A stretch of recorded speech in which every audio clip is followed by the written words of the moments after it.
Afrique amul place bu am 7 buntu kër monde bi amul place bu am 7 buntu kër donc Wakaam am na lu fi yàlla def.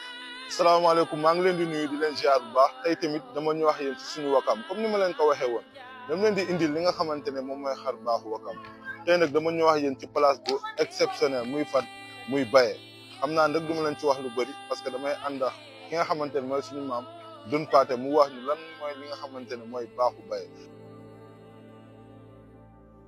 wala du jël waris lu mu bënn dugal fii trésor am. macha allah fii nu toog ni di waxtaan à 2 mètres Baye bii.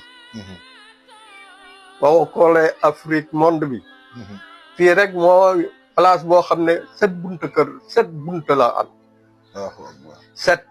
7 bunta. 7 buntu 7 am na lu mu tekki si wax am na lu mu tekki chiffre 7 kan jàpp na lu si alxuraan am na lu mu tekki 7 fii 7 buntu kër la 7 bunta kër.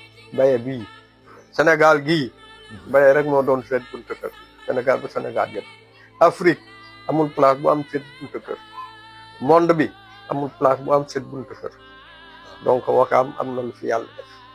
si biir 7 buntu kër yooyu nag am na ay secret yu fi mag ñi daan def. waaw am na secret waaw nga léegi ku ko xam dëgg boo fiy jaar nga jaar si digg bi doo sol dàll boo ko xamee dëgg nga jaar si digg bi da ngay summi say dàll traversé ko ku ko xamul nag xamuloo mais dara du la ci fekk mais nag xam na parce que xamuloo mais ñi ko xam dëgg di fi sàkku say ñaan ay 3 heures du matin yi 4 heures du matin léegi rek la nit ñi di dox mais Baye am na jamono yoo xam ne yenn heure yi borom xam-xam nag moo fi taxaw di ñaan waaw donc Wakaam mu ngi noonu. waaw am na ñu bëri di leen jaaxal lan mooy juróom-ñaari entrée yi donc gis ngeen fi may dugg nii fi mooy entrée principale bi pour nga dugg a Baye bi mooy première entrée bi. fi mooy deuxième entrée bi nga xamante ne ni mën nga fi jaar pour accéder fi nga xamante ne ni moom mooy Baye. mooy troisième entrée bi nga xamante ne ni mën nga fi jaar pour accéder fi nga xamante ne ni moom mooy Baye.